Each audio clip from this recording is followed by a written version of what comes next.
dang old complicated, you know, man. Like a dang old Rubik's Cube, man. You like talking about blue, red, man, then you get to one side and like messing up.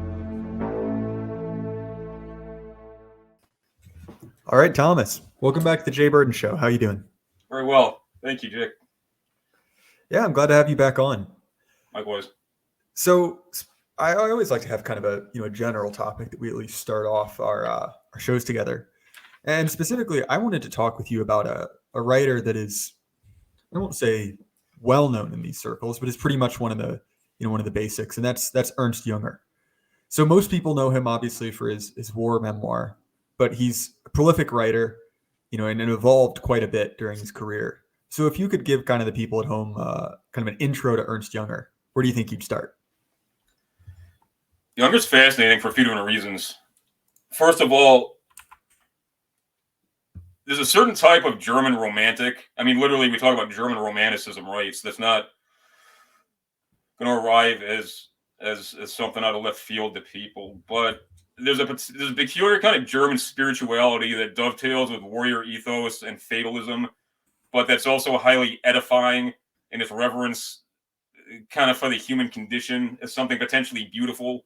And even the terror that is endured therein is something that if faced with a certain manly fortitude is something that's edifying. And Meister Eckhart wasn't a warrior, but he was very much a mystic. And I think this is overstated by some people in the present, particularly the neo-pagan persuasion. I'm not trashing people. It's not where I'm going with that. But even those who most, in my opinion, kind of indulge in a kind of fanciful rendering of an idealized past, they're not totally off base. If we acknowledge that Germany is not just the political and sociological and economic axis and engine of Europe, but also is the cultural nexus, and we can identify, the German culture as kind of like the distilled essence of Indo-European culture, what Indo-European spirituality of a truly indigenous sort. And I don't think we can extricate Christianity from the West, but the aspects of that are truly like autochthonic, if that's the right way to characterize it, and that precede people coming to knowledge of Christ, it is most embodied by people like Meister Eckhart, okay? And Ernst Junger was a guy who was very much in that tradition. And people misunderstand him a lot. Like he had a life that sounds like something out of a philosophic novel or some kind of hero epic. He ran away to join the French Foreign Legion when he was underage, and then when they found out his ruse and everything, he got discharged and sent home, and he was severely reprimanded by his parents. But then as soon as he was of age, he joined the army of the Kaiserreich, and I believe he was commissioned as an officer by the time he was 21. Someone will correct me in the comments if I misstated that, but he was extraordinarily young. And something people have to remember is that in the old German army, the Wehrmacht as well as the Reichswehr, it was NCOs that were in the platoon leader role. Okay, so the equivalent of like a lieutenant, like a second lieutenant in a NATO force, or like in the U.S. Army, would be like in a company commander role. So for a man that young, that's extraordinary, even accounting for the terrible attrition of the Great War. But that's kind of Junger's early life, and he embodied kind of a certain type of World War I veteran, not the kind of second wave of angry young men. I mean, he had revolutionary ideas, but it was a lot more reflective. That's why I don't particularly like All Quiet on the Western Front. I know a lot of people, it's like a beloved book. I don't like it. Okay, and I think it's incredibly depressing in a lot of ways. And A Storm of Steel, in contrast, it's kind of like the splendid foil to that, and there's horrifying stuff in Storm of Steel, but you know, it's got a very it's got a very philosophically sound take on the experience of war, you know, and Younger in it, like both explicitly and implicitly, he talks about the fragility of life, even for men who aren't subjected to those kinds of incredibly intense mortal experiences at an early age. You know, it's not like anybody's gonna like not die. It's not like there's any true kind of risk-free life, even in this kind of decadent modern age where people have all kinds of luxuries and, at least for the time being, capabilities to avoid things that, you know, experiences and phenomena and things they want to avoid. You know, everybody, you know, death looms large over every man. You know, even people who constantly try and quash and subdue those sorts of thoughts. The fact that they're quashing and subduing those thoughts, and that's a discrete orientation of their conscious mind, means that they're under death's dominion at all times. And that was kind of Younger's point, in part. Okay, and that's something that really cuts against trauma culture today. One of the reasons, one of the things I find, maybe this is me aging or something. I mean, because I realized it was like I've got more time behind me than I do ahead of me, and that's fine. I don't lament that. I certainly don't want to die, but I don't mind it either. I'm okay with it. I'm totally okay with it. But you know, it's not. It's really really weird. Especially this came into my mind during the COVID thing. I mean, not just because you know, one could argue that it wasn't particularly lethal in absolute terms, but even though it was, it's like, well, I mean, everybody's going to die of something. You know, some men die very young. Some men die at war. You know, some men die of splendid accident. Some men die because they've got some horrible congenital susceptibility to something like cancer. You know, I mean, I don't. I mean, the only death that is really tragic is something like, you know, like a little child being murdered, which is horrible for obvious reasons, or, you know, some kind of frightened woman, you know, who's like, you know, beaten to death by some brute husband or something. But I mean, you're talking about like an adult man. I mean, men are kind of here to die in all kinds of ways. And I'm not some guy who thinks it's like, who tries to be some hard guy and like seek out death to prove like I'm tough or something. And I don't think that's a laudable tendency. But I mean, where like at the end of the day, men are expendable in all times and all societies. And also, like, everything you got to do to prove that your worth in the eyes of others carries a risk. You know, a moral risk, a spiritual risk, a physical mortal risk. You know, that's kind of like Ernst Junger's point. You know, it's like, why? Like, how can war be traumatic? It's the human condition. I mean, number one, you know, it's the most natural activity there is, like, other than sexuality. Okay, I mean, Frank, not to be crass about it, but it's a fact.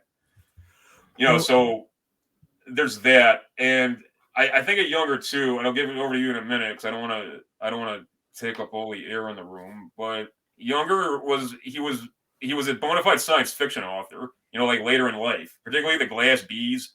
That had a huge impact on science fiction authors, particularly, you know, the kind of the silver age of science fiction. You know, the 1960s and 70s. I think of Ernst Junger like a guy who dropped some pretty dope takes on a line. He referred on my Telegram to the Velvet Underground syndrome. He's like, okay, look, he's like, there wasn't a whole gang of people who listened to the Velvet Underground like when they were recording, but all the dudes who like started bands that made like a big impact and developed all kinds of clout, like them guys all listened to the Velvet Underground. You can transpose that to all different kinds of cultural activity. You know, you're talking about novels, you're talking about like painting, whether you're talking whatever. Okay? I think at Younger is kind of like that same deal. Like, there's a huge amount of dudes who are very serious people, you know, who went on to write science fiction, who went on to write, you know, revisionist histories of different sorts, you know, who kind of tried to apprehend the European mind, as for both better and worse. You know, kind of people lost faith in mainstream university academia. I'm talking in the 70s. I'm not talking about today, like under wokeism. These were a lot of the guys who like got really into Younger. Okay, and so there's that. So Younger's ideas penetrate a lot of stuff, and people don't realize what the core origin of those things are. So yeah, he's a very towering figure. Not just people like us who have a certain persuasion in our in our beliefs about, political life and aesthetic judgments in history, but just he very much was a scribe of like modern like European man. So that's why he's important, among other reasons. So I've been reading Anti-Fascism by Paul Gottfried. Yeah, that's a good book. It is, and it reminded me of whatever you want to call the current regime, the Nuremberg regime. It is obsessed on a very fundamental level with fascism, and the solution for fascism is therapeutic, and it associates with fascism this kind of like strong, active masculinity. And so you've seen in kind of every area of life, the corporate world, the religious world, very, very obviously the academic world, a rejection of masculinity. And I think that the ancients had a really good way of understanding that both men and women had a calling to risk in a certain way. Oh yeah. And the primary kind of these primal actions of man, hunting and fighting, there was a great deal of physical risk. And in the reproductive act, right, that of giving birth, there was also a great deal of risk. Hugely. These were things that quite often killed you. And so part of what the therapeutic state has done, right, is that it has tried to insulate us from kind of the harsh realities of, I guess, human existence. And that's one of the things that I think Junger gets right. And he's kind of caricaturized, made to look as this like monster who basically believes that like war is great, killing is great. I'm excited to go, run into a machine gun nest. And I think that that's not only unfair, but it kind of misses his broader point that, like you said, that war is part of something natural about humanity. And it makes sense. Actually, I've not read any of his science fiction. But to me, one of my biggest pet peeves in science fiction is kind of Star Trek and Star Trek derived science fiction. This idea that, technology will allow us to transcend human nature. There will be, if there's war in the future, it's never within the civilization. It's with these kind of like outer civilizational blocks. And really, once everyone becomes essentially 1960s liberals, there will be peace forever. We will change human nature. Well, and also it creates a pointless society. Like that's why, like the old show The Prisoner. Like I'm dating myself with that. That's kind of what I mean. That's a great show. Speaking of science fiction, it was an old British program, but it. I've made the point before that liberal, capital L liberal utopia is literally a nursing home or some sort of luxurious prison where nothing ever happens. There's no point to anything. People's biological and material needs are just simply met. I mean, that's a kind of nightmare. I'm not just saying that because of conceptual biases. That's what I don't understand how anybody can. You're a very strange person and really kind of a spiritual dwarf. If that's what you view as, this is the best of all possible worlds. I can eat as much food as I want. I can defecate in warmth. I don't need to worry about any modality of violence, and I can avoid any kind of disease or frailty. At least postpone it indefinitely. Like why? What is appealing about that? I mean, that's basically living on death row, but in very, very luxurious conditions.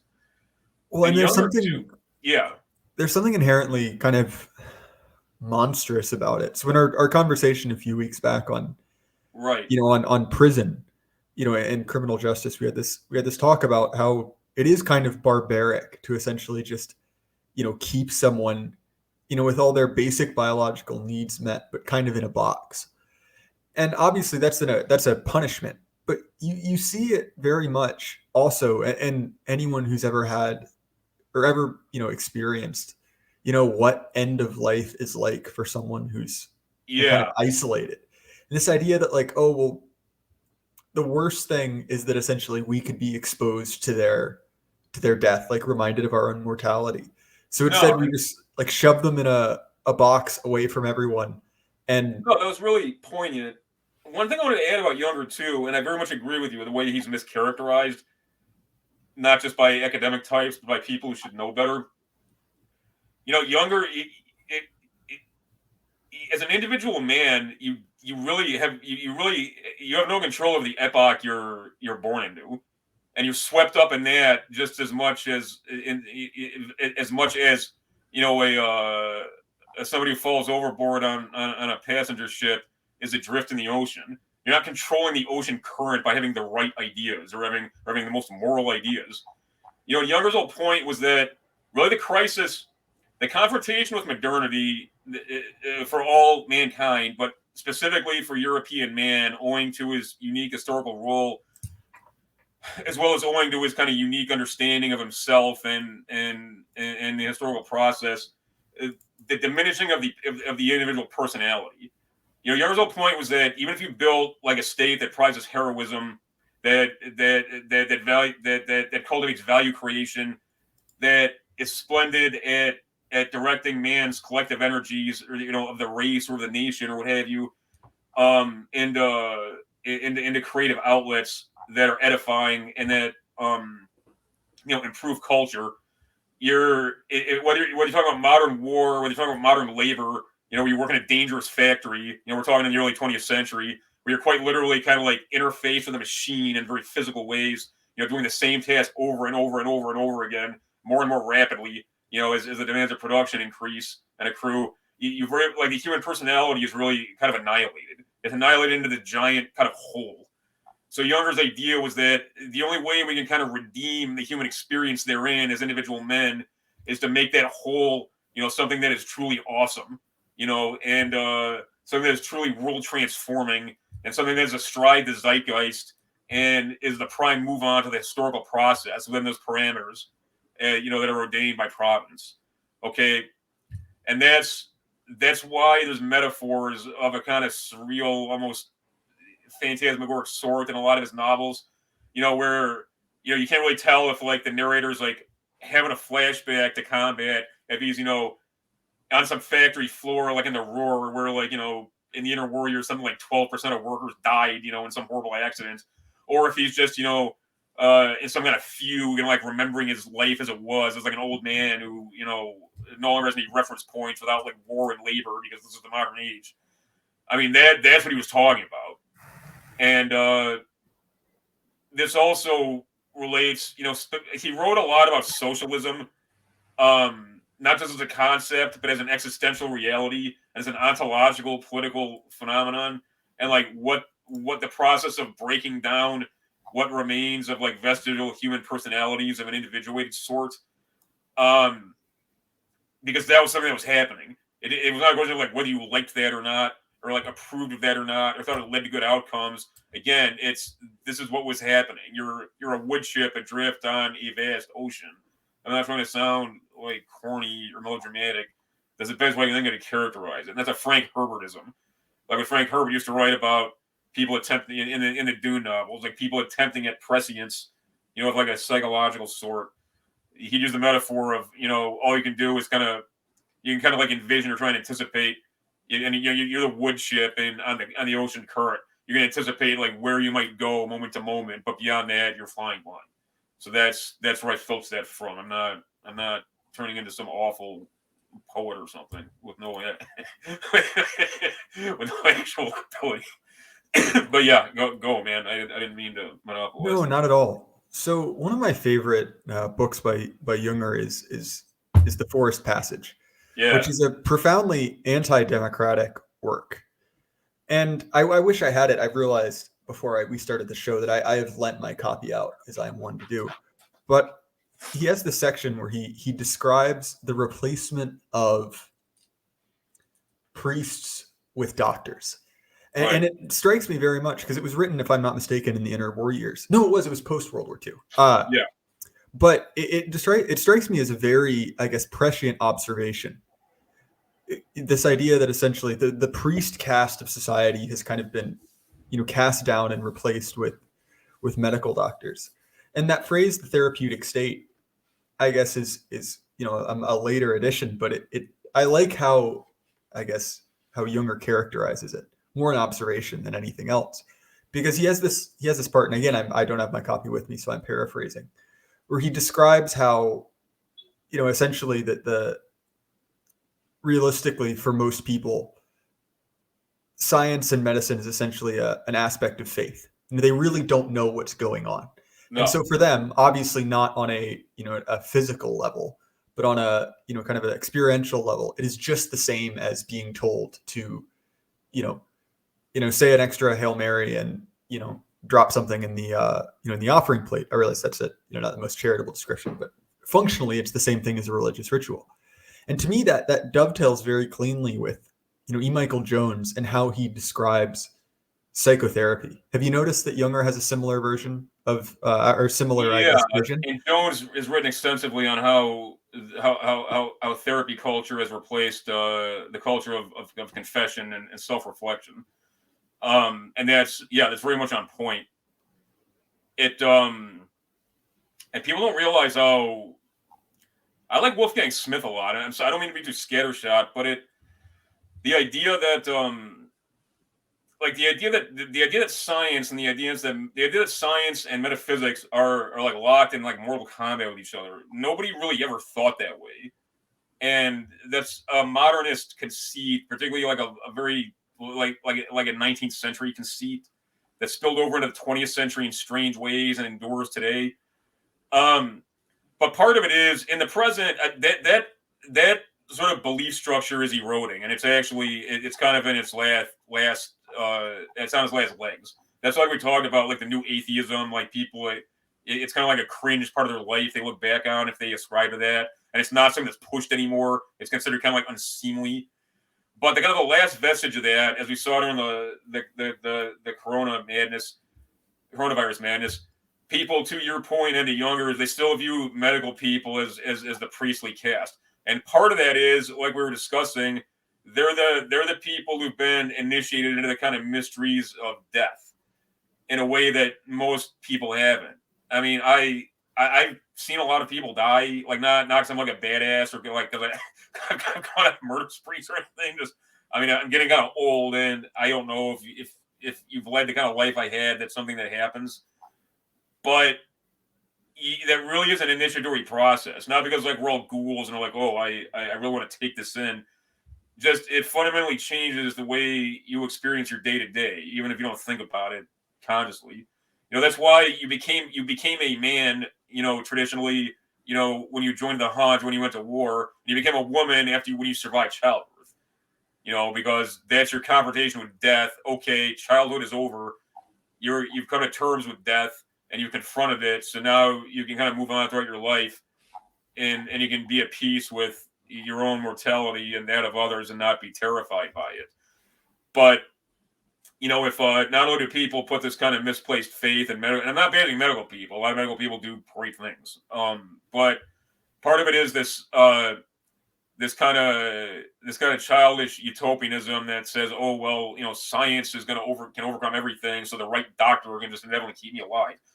But on a deeper level, particularly more thoughtful people, even if they don't consciously apprehend this, subliminally, they very much view it as, oh, this doctor, he's not just a wise man who can like fix my biological processes when they're broken, but he's initiated into the mysteries of death and living my bubble life of kind of like office work and Minecraft and avoiding all kinds of unpleasant things. My only experience with death is going to like grandma's funeral at age 9 or so. Like, and I realize I'm making like an undue caricature possibly, but I do not have a lot of respect for kind of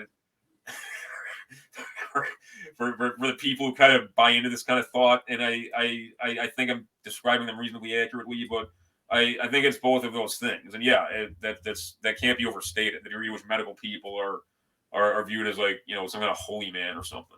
Very true. So one of the other things, and this is a kind of, I guess, a reinterpretation of Junger, that they view a lot of his his philosophical work, like The Forest Passage, and he has another book that I believe is kind of a surrealist, I guess, like allegory, which I can't remember the name off the top of my head. And they view him as kind of a secret, kind of closeted anti-fascist. So what would you do to kind of address that? I mean, the issue with Junger is, Junger had a perfectly amiable relationship with the German Reich. he spent the war in France on occupation duty, which was a great posting. I mean, France is dope, and like France. I mean, I'm sure some people are gonna get upset about this. I don't care at all that if they get upset about it, but I think France from 40 to 44 would be freaking fantastic. And he was kind of, I mean, at that point he was a middle-aged man, so as well as a national hero and a celebrated literary figure. So it's not like he was going to be sent to the Eastern Front to like command a company or battalion anyway. But Younger had the reservations with such that he did have reservations with the German Reich. He was obliquely on, Stefan George. People make a lot of the fact that von Stauffenberg was in this. Do you know who Stefan George was? He was this kind of. I do not know. Yeah. But Younger was kind of on the periphery of that circle, and Younger was very much a Catholic. I mean, even before he reaffirmed his faith, like later in life, he like I said, he was in the tradition of German mystics like Meister Eckhart. In the National Socialist regime, like any regimes, there was good things about it and negative things about it. But beyond like good or bad judgments or good and evil judgments, or if you fall in the question, that regime, like all regimes, was a product of its epoch. And despite the fact that the Fuhrer was an artist, that's literally what he was. He was as much an artist as Stalin was an apostate priest. And and despite the kind of aesthetically driven principles of it that seem to be like very much at odds with rationalist with hyper rationalist modernity, there was definitely like a spiritual core to that regime that seemed out of place. But at the same time, it was very much a 20th century regime, and many features of it were grounded in that kind of materialist. Everything is reducible to physical process. Everything is quantifiable, according to the scientific method. That doesn't mean that these things aren't edifying, but we can understand the world in terms of biology and in terms of blood, as it was called then. When they were really talking about DNA, they said blood, obviously. So Younger obviously took strong exception to that, but it's not because he was like, oh, fascists are these brutes, or oh, National Socialists are racially intolerant. Like Younger was not a particularly strong racialist at all. Don't get me wrong, but he also didn't have a problem with that kind of thought. Like his issue with it was the same issue he would have had with any 20th century regime. And this is what I just described, that materialist like substratum that permeated every political culture that existed then. You could not get away from it. And that's what he was lamenting, basically. And Julius Evola, I'm more of a Rene Guillon guy, but people like reading Julius Evola. There's really nothing wrong with that. It's just not really my thing. But Evola, in a much more kind of pagan way, that was his issue with Il Duce and also with the German Reich. It wasn't that he viewed it as whatever good things he could, in his view, whatever good things I could say about these regimes. They're basically worldly. They're basically interested in appealing to a mass body politic, and hey, good for them for trying to elevate that body politic and make every man a master and trying to make every man a slave, like the communists did.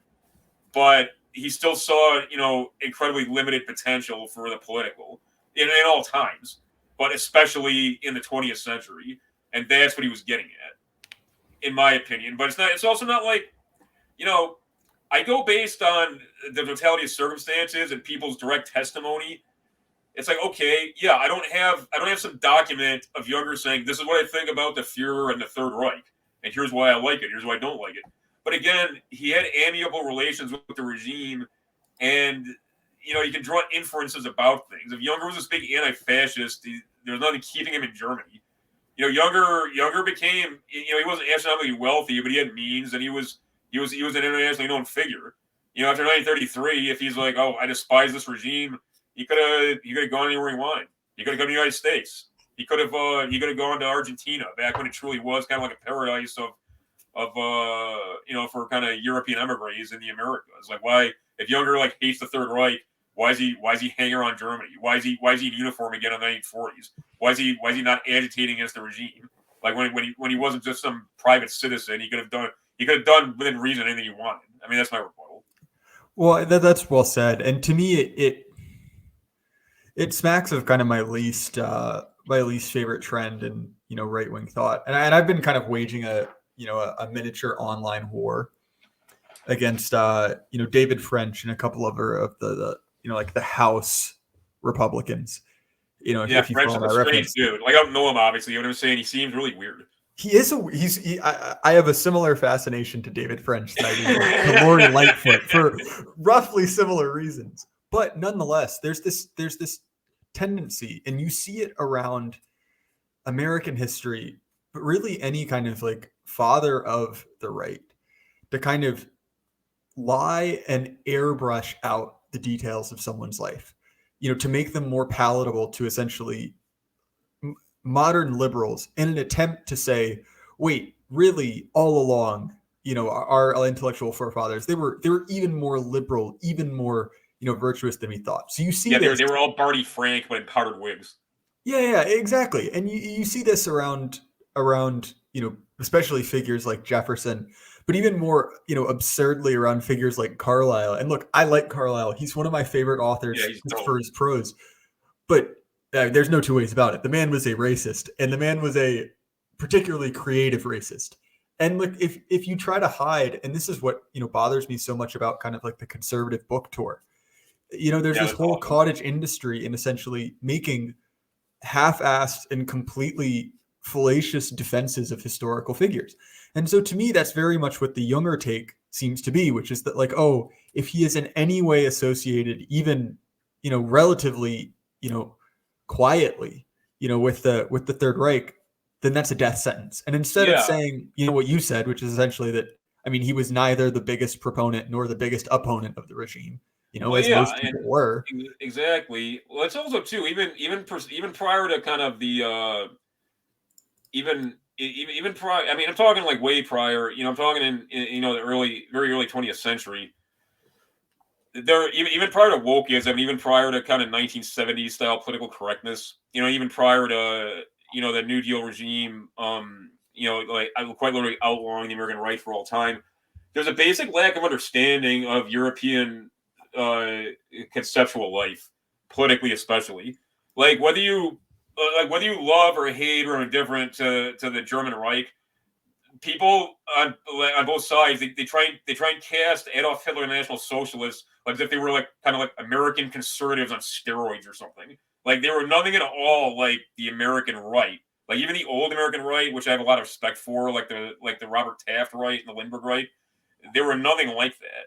And like the European right wingers don't view things the way Americans do. And again, Hitler was an artist.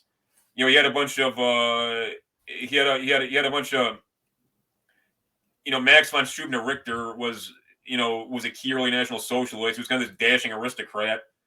You had guys like Goering, who was kind of, Goering was kind of like a Trump-like guy. Goering was like 10 times the man Trump was, but he was like, he was like this bombastic, kind of like gangsterish dude. And he was a war hero, but then you had genuine psychos like Rahm, who was a totally bizarre person, lived a bizarre lifestyle. You had Speer, who turned out to be a real rat, but he was like this kind of, architectural genius. I mean, I have nothing nice to say about Speer, but he was a great architect. This is not a regime of button-down Reaganites who just really, really are proud of their race or something. Like, it's like nothing. It's there's not only is it a discernibly radical tendency, not a conservative one, but it's nothing at all like like kind of American like button-down conservatism. I'm not even saying traditional American conservatism like Russell Kirk stuff. I mean, like the actual traditional kind of conservatism. I'm not even saying there's anything wrong with that, okay? But it's got nothing in common with with the German Reich, and it doesn't even really have anything in common with a truly reactionary regime like Franco with Spain. It's just not comparable. So there's that too. It's like whatever. The way a man like Junger, not only was Junger obviously not an anti-fascist because that's an American contrivance, really born out of a narrative that purposely cultivated, to kind of rationalize, the American Soviet kind of dual hegemony that was a reality after the war. But that's not a meaningful way of understanding the world. And that's not how Europeans view their governments. It's just not. I mean, it's very complicated. It's very nuanced. I mean, even to this day, like badly off as Europe is, and it breaks my heart that the Europeans are literally under direct assault again. They've been occupied for decades. It's literally a crime. I don't want to go on some tangent, but I just want to clarify, I'm not saying negative things about Europe because it's not their fault. But even under the occupation regime, and even kind of as diminished as everything is in terms of their ability to act and think politically, European political culture remains totally different than America. There's these weird figures like Mrs. Truss, who tries to implement 1990 neoliberal think tankism on Europe, and like this woman in Italy who's basically kind of like Tony Blair in drag, like, but with more of a kind of proverbial hard on for militarism. But it's not. I mean, but that seems very fake for that reason, because you can't really transpose that to a European cultural environment and not have it seem very weird. That was long-winded. Forgive me, but I just wanted to get that out. No, not at all. And you bring an important distinction about kind of the difference between the American right and the European right. Is that to a certain degree the American right, it's not really this. It's not one continuous tradition in any way. That too, yeah. So really, I mean, the kind of the pre-FDR right is really barely the right at all. Like if you look into it, and I don't mean to say that in a punitive sense, because to be honest, there was much less disagreement on, I guess, kind of the core issues that we face now. Is that really, if you look at it, the differences or the arguments are much more economic in character. So Garrett actually writes about this, the kind of like the origins of what would become the anti-FDR coalition. I mean, really, it was two groups of people who were, for social progress, either with a lot of taxes or less taxes, and both of them kind of couched their movement in progressive talking points, the idea of, social progress and wiping out social ills, until finally, when whatever, right there was, and I don't mean to say that obviously there was a, there was a nativist sentiment that ran strong in America, but it was much, from what I've seen, it was less, I guess, cleanly divided between right and left. Well, yeah, and that's also why I make the point. Even if you were a supply sider, and you were like the guys who joined the 1920s Klan, that truly was a political action committee. They were, DC Stevenson, he was a kingmaker. Like he literally was. It's not some myth. The Klan was millions strong, but these guys would appear to be like supply siders. Even the working guys, perhaps especially the working guys among them, were union busters. But you want to know why? It's not because they were like astroturf idiots, who were just like, we hate unions. It's because unions were almost exclusively Catholic immigrant, like political gangs. So if you're like a prod, like white dude, like industrial labor or whatever, like you're at war with those guys in the streets. It's not like you're going to be able to go and join their union. So when you go to the polls, you're going to vote against the union candidate, for that reason. So there's like nuances there, but yeah, like you're right. But it's also even the guys who are like hardcore Klanners, hardcore know nothings, like hardcore like white nationalists. Because I mean that term has been like abused and rendered into something stupid, but they had actual cachet into describing what we're talking about. Like even those guys, like if you taking a guy like Dudley Pelley, okay, who was an overt like fifth columnist against the Roosevelt regime, America First or all the way. He's a guy I actually have a lot of respect for, and he had some weird he had some weird revivalist ideas, like a lot of Protestants did then, for better and worse. But even like a hardline kind of white nationalist guy like him, like didn't think about stuff what European fascists did. It's just like you just had like a different conceptual horizon. So yeah, absolutely. Well, right, and then you see after, and look, I think that FDR is I mean, to say he was he was an evil guy is kind of an understatement, but for better or ill, he did remake the entire country in his image. Oh yeah. And so very much of the American right, again, it was completely had its back broken. And I mean, that's an understatement by FDR. But then so much of what you see post that is essentially a reverse image of FDR. And Oh so yeah. to me, obviously the Europe has had shall we say, has experienced the consequences of FDR and his policy wonks, but to me, the American right is newer and is much like shallower, if you see what I mean. It is very much kind of a knock on to, anti, kind of like the FDR's economic policies.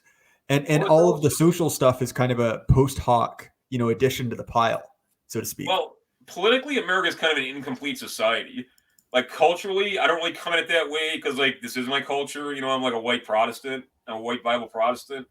But America, what is true and what is a sound criticism of America, America's for the Western world, especially if I don't think we can consider America part of the West anymore. But pre 1933, it absolutely was. But if you the entire European political life and European political philosophy, what its ambition is in the modern era, is to repair the social fabric that was smashed, with the onset of modernity.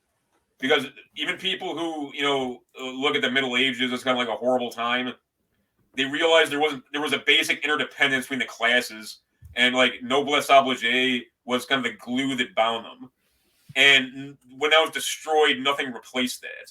The communists were like, "Oh, we can replace that, no problem. We can basically just, we can abolish class. We can abolish the classes by force, and then we can direct productive forces, to eliminate shortages. Ironically, that creates shortages, but that's a whole nother discussion. But and then guys like Sorel, their idea was, well, we can kind of make Sorel was drawing somewhat on the Sorelian ideal was a man who's neither master nor slave. So like that in some sense is a classless society too, but every man is like a superior specimen. Okay, if that makes any sense.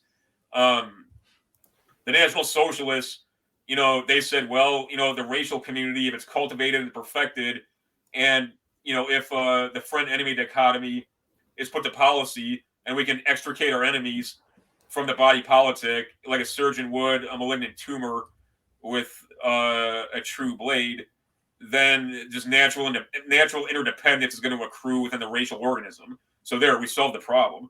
Like in America doesn't look at it like that. Like the American idea is basically that you got to do everything you can to facilitate innovation because that's the driving engine of capital. Without innovation, there is no capital, and without capital, there's no momentum. Okay, economically, socially, politically, nothing is accomplished.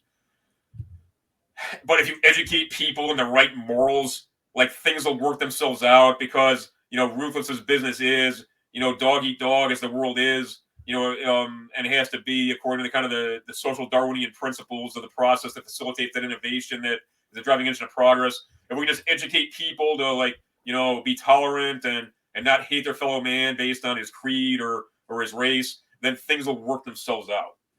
And that's not really an ethos. Or if it is, it's like, okay, but that does not impact politics in any meaningful way, and that doesn't solve the problem. But there's also the fact too, like it's not like in America, even the earliest days, even in the 16th century, like Roanoke, Virginia colony days, it's not like you had some like medieval lords, and then you had like serfs who were like transposed to America, and they were like living out this like European life in America. Like it was very, very, very different, even in the earliest days. That's why when we were talking about South Africa the other week, I made the point that South Africa, there's parallels between them and us. If you're a white prod in America, because they're a very, very different society than Europe or England too. I mean, even the Anglosphere that's that is European, but also not. Like it's like its own thing. So yeah, I realize it wasn't entirely clear. Forgive me, but No, yeah, not at all. yeah. And to me, it hints at kind of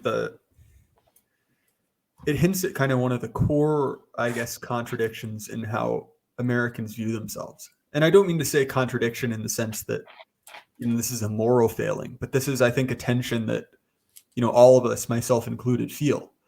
That on one hand, there's this, I guess, rich tradition of parochial thinking in America, right? That like my home is where I'm from, the people I know, kind of my immediate, kith and kin. And then on the other end, there's this idea that like it's like my favorite section in All the King's Men. And I'm gonna butcher it, but he essentially says like there's this like romanticism to the open road that essentially like when things go bad, when the farm goes up, when they find the body, when your girlfriend turns up pregnant, you hit the road and you go make it for yourself. Yeah, And there's and this also relationship to the land that I think that, obviously the feudal system of land division was incredibly stable and it lasted for a long time. But that's something not only did we never had, but even in relatively recent memory, there were places you could go in America and essentially just by virtue of staking your claim, you had ownership. yeah, You you're good to became a go. kulak. Well, that's also too the white man in America. Like he is an outlaw in a basic sense, and he does walk alone. Like don't get me wrong. Like when we are threatened severally, we become a mob that is like a holy fucking terror, and God help anybody who's on the receiving end of it. I'm not being funny. I mean that quite sincerely. But the white man doesn't like mob up as like his natural default. Like you got wanderlust if you're a white prod. You don't like the government if you're a Peckerwood. You want to kind of do your own thing and have people leave you the fuck alone. And that causes problems. I'm the first to admit it. There should not be like a mass society of people like me, and I would never say that. Okay, but there is a way America did work in basic terms. America can't work as a superpower. Like even if you had what people consider to be like a based regime in Washington, like let's say Roosevelt died in 1929, Huey Long became president. The Greater German Reich defeated the Soviet Union. There's a totally different world, okay? And like America never fought World War II, and there was like this kind of right wing, social nationalist regime under Huey Long, and we're like living the legacy of that. America would still be all fucked up if it tried to become this superpower and like this world society. Like that's not going to work anyway. But for people like us, like you and me, as like the core of that, that's totally not going to work. That's not at all sustainable. And like you're seeing that now, in addition to the fact that obviously we've got a hostile elite that's animated by not just an ethos that's negatively hostile to our people, but that is radical in its kind of tendencies. Even if that was not the case, America would have a real problem if it had these kind of global ambitions. And I really believe that. I know that's probably going to make some people mad. I'm not saying something bad about, I mean, how can I say something bad about old stock America? Like I am old stock America, and I'm certainly not self-loathing. I'm being fucking realistic. It's interesting you bring that up because recently there was a big, hullabaloo in our circles about kind of the American question. And to me, right, I kind of came to a similar position that you did, that like you could at least, I guess, all moral arguments aside, if the American empire, right, this massive military machine, if it was being run by and for people who were kind of like you and I, so obviously not necessarily, no elite ever fully has their underlings best interest in mind, but let's at least say a relatively normal regime in the sense that I think we have a particularly bad one. I'm not even saying a great one. At least then you could be kind of forgiven for saying, well, you know what? It's my country and I want my country to be great and to be on top. Oh yeah.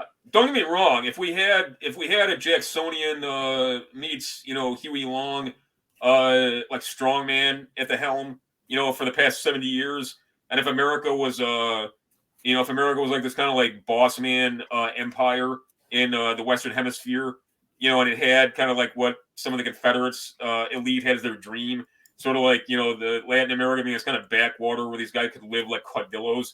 I mean, don't get me wrong, like that. I'd be flying the Star Spangled Banner in lieu of the Bloodstained Banner probably every day, but it would still be a dysfunctional society. No, but yeah, definitely. But nonetheless, so to me, it's like I get, especially on the right, why people have this kind of like gut reflexive patriotism. But at least when it comes to the empire, it's like not only is it not that, it's this dysfunctional society that has anything but our best interest in mind. And what you said about kind of you couldn't really make America an empire in the same way that other countries have been empires without changing the founding stock, without changing the elite. To me, I agree with that fully. And it's why I find myself kind of, and I'm going to dance around this because the censors are particularly, sensitive about Ukrainian stuff. But it's why I find myself not necessarily rooting for our enemies, but rooting against the State Department, rooting against the DOD. Oh yeah, yeah. No, any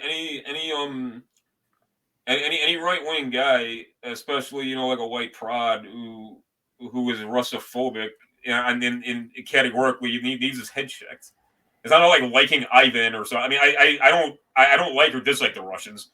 I mean, God, I think it's great that they've returned to their spiritual racial core of Orthodox Christianity, and I certainly have no like ill will towards them. But it's not when I hear guys say like, well, Russia's not our friends, like it doesn't matter, man. That's not the point. There's a crusade on against these people, and it's not our crusade. I mean, like that's what the issue is. So yeah, but it's also too. I mean, yeah, when you're talking about a situation like ours, like anything that hurts the regime. I mean, across the board. I'm not using regime as some like weasel word from government. I mean, sociocultural, political, anything that brings that down is good. Okay, because there's not a single positive that derives from it. There's just not, and it's anti-human in basic terms, and it's as bad. I'm not going to be melodramatic, but like Yaki said, like Otto Reamer said, and Reamer was a man who saw his share of war. He was not some cloistered academic. He the New Deal regime and subsequent the American ideology. It's as bad as the Bolshevik ideology was. It's as anti-human. It's as hostile to culture. Like the fact that it doesn't take people out and categorically exterminate them overtly. That's not the metric. That's totally abnormal. That's totally bizarre. Stuff like that almost never happens. It's not like everything other than that is tolerable or okay. I mean, that's kind of the nadir of moral depravity of a revolutionary impulse that is frankly a uniquely modern phenomenon. Not man's depravity, but and that kind of categorical violence in the service of an abstract idea that on its face is just anti-human. I gotta raise up in a minute, man. You want to cover anything as final thoughts, or you want? I mean, do you have anything to bring that back around to Junger? I always enjoy these, especially when we get really. Oh yeah, no, I do as well. I mean, I just with the most important thing to the present day. People make fun of me. I'm not saying I don't want. It's fine if you make fun of me. I probably deserve to be made fun of, but I draw the phrase "the white man walks alone," and like people made that like a meme, and which is kind of funny. But Junger's concept of the anarch, not the anarchist, the anarch. He was talking about a sovereign individual, and Junger, the Nietzschean stamp on his thought, it is there. It's very dialectical in nature, and Junger was definitely not a Nietzschean. But the stamp that is there is in Junger's concept of the anarch. The anarch is a self-contained individual. He's a man. He's a man who embodies the zeitgeist completely. He's a warrior. He is physically grounded in the world, in his labor, and in his violence.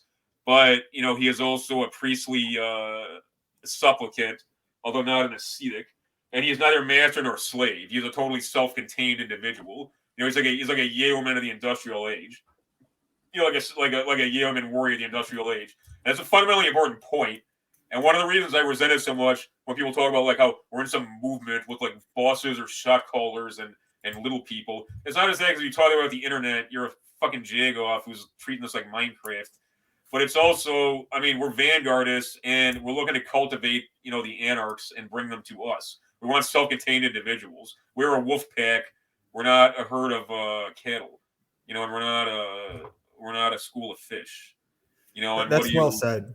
Yeah, And well, I didn't summarize this book well, but the Forest Passage essentially is Junger's pitch of how to become kind of like, and this is earlier, I believe, but he calls it how to become a forest rebel, which later develops into his concept of the anarch. And essentially, he describes this process by which, even within, a regime, a totalitarian regime, you can still kind of retain your own, I guess, identity and autonomy and dignity. And I think that is almost required reading, for men in a day such as ours. No, in some basic sense, that kind of stuff saved my life. Not because I was like, oh, I want to kill myself, but I was doing crazy things when I was younger, and I didn't realize they were crazy. Like I really didn't. That sounds like a fucking cope, but I mean, I really didn't. Like I look back and I'm just like, Jesus Christ, like how. But I mean, that's people act weird, man, when they have those kinds of pressures on them, where the individual personality is being demolished. Where you do live in a pointless society, but there's not like an outlet for certain sort of impulses of a creative nature. And even if you're the kind of person who like never commits suicide or isn't prone to depression, it starts coming out in weird ways. And I started working actively to remedy that when I started realizing what was happening to me. Because like I honestly didn't when it was underway.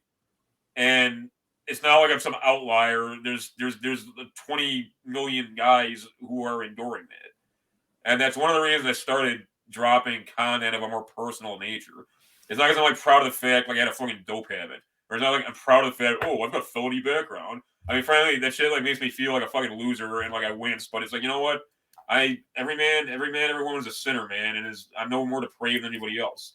And part of like being a man is saying like identifying when you were a punk and when you did fuck up and trying to help other people like not make those missteps. And one of the ways I overcame that fucking bullshit was by finding a roadmap out. And that's not to say like answers are found in books, but you can kind of like hack the mind prison by taking in stuff like Younger, if that makes any sense. I don't want to sound corny, but I'm just being real. No, I very much, I know what you mean.